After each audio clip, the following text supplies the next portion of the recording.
So I've been having some issues with Grand Theft Auto 5 lately. I would be playing with a friend at absolutely random points in the game during a heist, free roam, lobby menus, mainly while driving. The game would freeze, like this.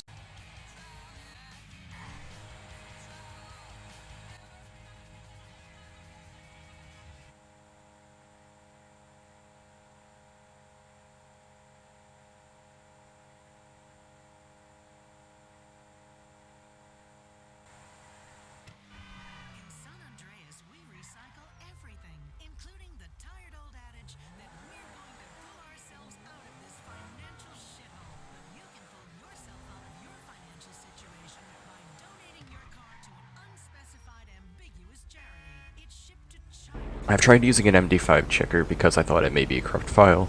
I've tried turning down every single setting. I've tried deleting files, verifying game cache, I messed with my page file, used a resource monitor to check what might be causing the crash, and every other fix anybody could have posted with no luck whatsoever. It seemed completely random, and nobody knew what I was talking about, aside from a few random videos existing showing the issue, but nobody had a working fix. Well, I found one. My issue is my CPU temperatures. Now, before you click off of this thinking, oh well, I doubt that's probably my issue, try doing some of this and see if it helps you. The way I lowered my CPU temperature while under load from GTA 5 was by messing with my fan speeds. I still have my stock cooler for my FX6300, and it was only running at 2500 RPM, which is causing it to reach temperatures of around 90 degrees.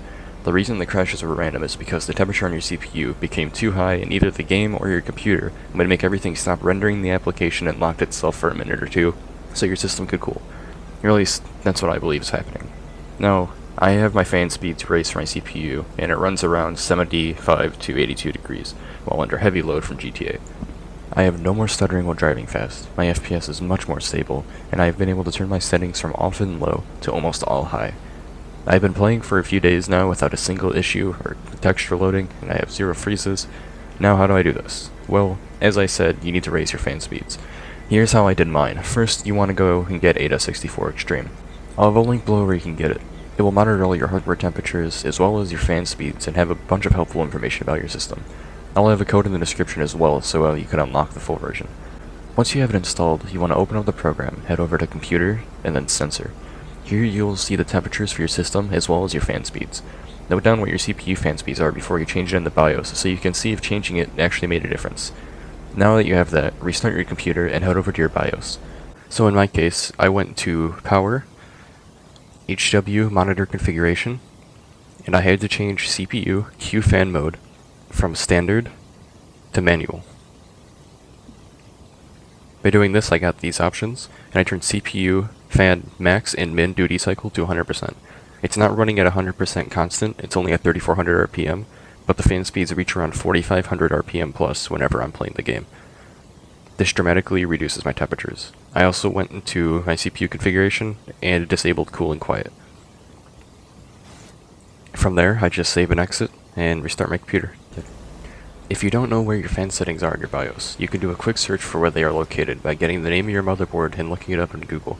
The name of your motherboard can be found right above the temperature readings in AIDA. I also use MSI Afterburner to keep my GPU running around 65 to 75 degrees. I'll have a link below where you can get the software as well. If you suspect your GPU may be overheating, head over to MSI Afterburner and mess with your GPU's fan speeds here. You can either have your fan running at a constant speed, or you can set up a temperature graph for your fans to follow, so that whenever it reaches a certain temperature, the fan speeds will change. You can do that by going into Settings, going to Fan tab, Enable User-Defined Software Automatic Fan Control, and messing around with the graph here.